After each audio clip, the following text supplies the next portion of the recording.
Novel نیم مصحف، قسط number 9، part 3۔ وہ سر جھکائے خاموشی سے برتن دھو کر ریک میں لگا رہی تھی۔ دھلی پلیٹوں سے پانی کے قطرے ٹپ ٹپ گر رہے تھے۔ اس کے ہاتھ سست روی سے کام کر رہے تھے۔ وہ کچن میں اکیلی تھی۔ اماں جانے کہاں تھی؟ باقی لوگ تو کام کے وقت کچن میں آنا مزاج کے خلاف سمجھتے تھے، مگر خیر، اس نے سر جھٹکا۔ وہ اب کوشش کرتی تھی کہ ایسی سوچوں کو دل میں جگہ نہ دے۔ اب محسوس ہوتا تھا کہ اس نے اپنے بدصورت رویے سے اپنے اور ان کے درمیان فرق نہ رکھا تھا۔ پہلے وہ ہر چیز اسی دنیا میں برابر کرنے پہ تلی تھی، اب اس نے صبر کرنا شروع کر دیا تھا۔ زندگی ویسے بھی اب ٹف ہو گئی تھی۔ اب مسجد کی ٹیچرز نے اسے دیر سے آنے پہ الٹیمیٹم دے دیا تھا۔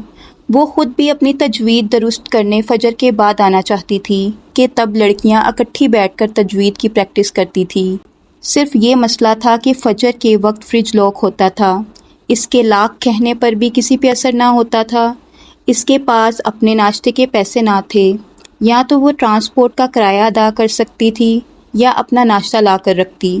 سو ناشتہ قربان کر کے اس نے وین والے کو فیس دی اور روز صبح تہجد پہ اٹھ کر وہ آدھا گھنٹہ اپنا ہوم ورک کرتی، پھر فجر پڑھ کر نکل جاتی۔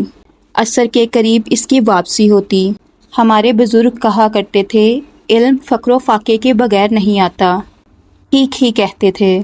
اس نے آخری پلیٹ ریک پہ رکھی، ٹوٹی بند کی اور ہاتھ خشک کرتی اپنے دھیان میں پلٹی ہی تھی کہ کچن کے کھلے دروازے میں کسی کو کھڑا دیکھ کر ٹھٹکی اور پھر دوسرے ہی پل ساکت رہ گئی۔ کیسی ہو؟ فواد سینے پہ ہاتھ باندھے مسکراتے ہوئے اسے دیکھ رہا تھا۔ وہ گنگ سی بنا پلک جھپکے اسے دیکھے گئی۔ یہ کب واپس آیا؟ تم مجھے بہت یاد آئی محمل۔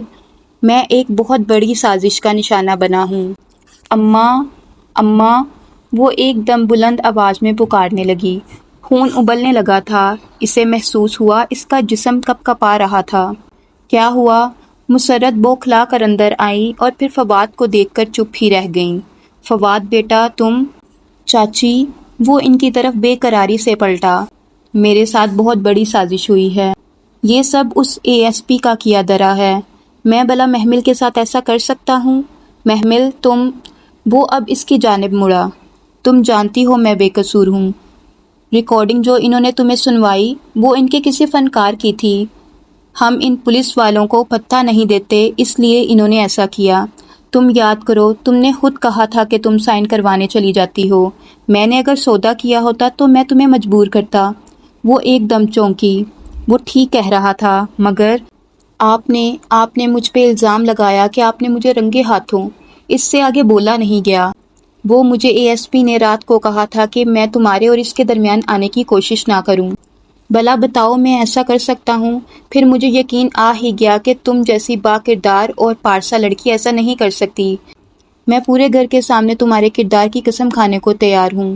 چاچی آپ میرا یقین کریں۔ وہ بے بس سا مسرت کے پاس جھکا اور ان کے دونوں ہاتھ پکڑ لیے۔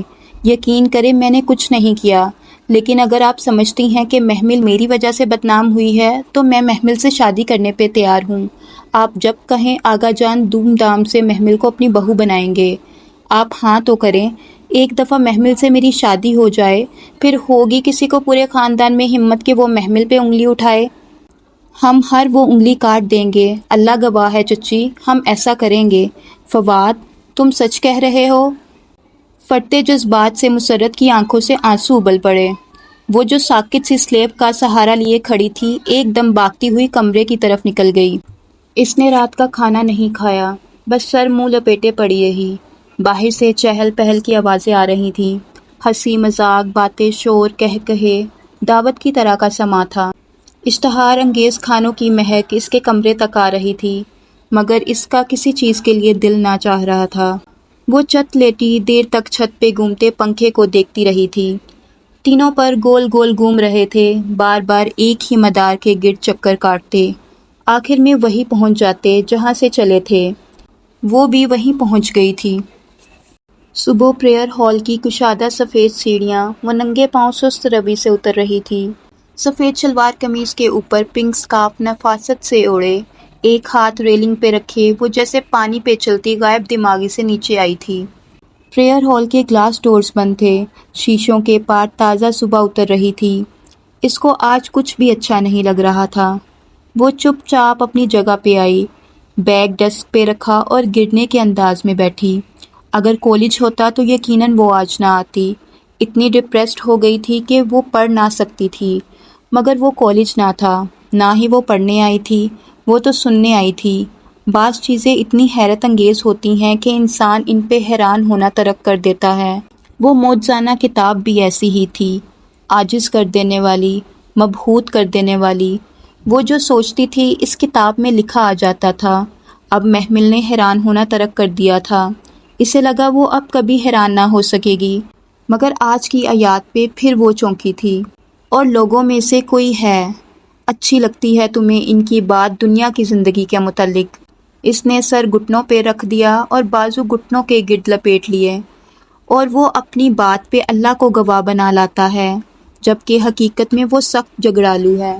اس نے سر اٹھایا، چہرہ دائیں جانب گھمایا۔ پنک سکارف میں ملبوس لڑکیاں سر جھکائے تیزی سے قلم پیپر پہ چلا رہی تھیں۔ وہاں کوئی نہیں جانتا تھا کہ اس کے دل پہ کیا گزر رہی ہے، کوئی نہیں سمجھ سکتا تھا کہ وہ کیا محسوس کر رہی ہے، بس وہی جانتا تھا جس نے یہ کتاب اس کے لیے اتاری تھی۔ اسے کبھی کبھی لگتا تھا کہ یہ بس اس کی کہانی ہے، کسی اور کی سمجھ میں آ ہی نہیں سکتا۔ اور لوگوں میں سے کوئی وہ ہے۔ اس نے دونوں کنپٹیوں کو انگلیوں سے سہلایا۔ اچھی لگتی ہے تمہیں؟ وہ آہستہ سے اٹھی، سپارہ بند کیا اور کچھ بھی لیے بغیر سیڑھیوں کی طرف بڑھی۔ اس کی بات، وہ دھیرے دھیرے زینے چڑھ رہی تھی دنیا کی زندگی کے متعلق۔ وہ آخری زینہ عبور کر کے راہداری کی طرف بڑھی، اور وہ اپنی بات پہ اللہ کو گواہ بنا لاتا ہے، جبکہ حقیقت میں وہ سخت جھگڑالو ہے۔ وہ تھکاوٹ سے باہر برآمدے کے سٹیپس پہ بیٹھ گئی۔ سامنے ہرا بھرا لون تھا۔ وہ ستون سے ٹیک لگائے لون کے سبزے کو خالی خالی آنکھوں سے دیکھنے لگی۔ یہ تو اس نے اپنے دل سے بھی نہ کہا تھا کہ اسے فواد کی بات اچھی لگی تھی۔ اس کی آفر دل فریب تھی، دلکش تھی۔ وہ اپنے دل سے اقرار کرنے سے ڈرتی تھی، مگر وہ تو نگاہوں کی خیانت بھی جانتا ہے۔ اس سے کیسے چھپ سکتی تھی کوئی بات؟ مگر اس نے اسے ڈانٹا نہیں، ذلیل نہیں کیا جیسے لوگ کرتے تھے، اس کا تماشا نہیں بنایا جیسے خاندان والے بناتے تھے، اس کی بات سنی انسنی نہیں کی جیسے نادیہ کرتی تھی۔ کوئی ڈانٹ ڈپٹ، لان تان نہیں، بس وہی ایک نرم مہربان انداز جس کی تڑپ میں وہ قرآن سننے آتی تھی۔ وہ ڈانٹتا ہی تو نہیں تھا، اس کی طرح کوئی سمجھاتا ہی نہ تھا، کوئی اس کی طرح تھا ہی نہیں۔ وہ وہیں بیٹھی تھی جب ساتھ ہی وہ لڑکی آ بیٹھی۔ غالباً مڈ بریک تھی۔ وہ لڑکیاں اس میں بھی بیٹھ کر تجوید کرتی تھی۔ وہ تھوڑی ہتھیلی تلے رکھے، چہرہ موڑے یوں ہی اسے دیکھے گئی۔ وہ لڑکی گھٹنوں پہ قرآن رکھے بائیں ہاتھ سے صفحے پلٹ رہی تھی، دایاں ہاتھ یوں ہی ایک طرف گرا پڑا تھا۔ مطلوبہ صفحہ کھول کر اس نے بائیں ہاتھ سے گرے ہوئے ہاتھ کو اٹھایا اور گود میں رکھا، پھر ٹھیک ہاتھ سے صفحے کا کنارہ پکڑے پڑھنے لگی۔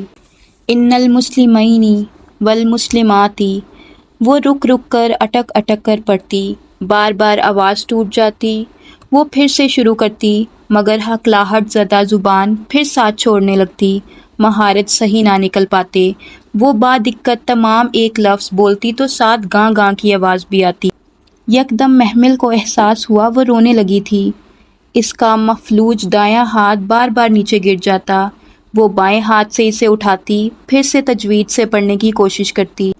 اس کی آنکھیں سرخ ہوئیں اور آنسو ابل کر گال پہ لڑکنے لگے۔ وہ بائیں ہاتھ سے آنسو رگڑتی، دبی دبی سسکیوں کے ساتھ پھر سے کوشش کرنے لگی۔ محمل گم سمسی سے دیکھے گئی۔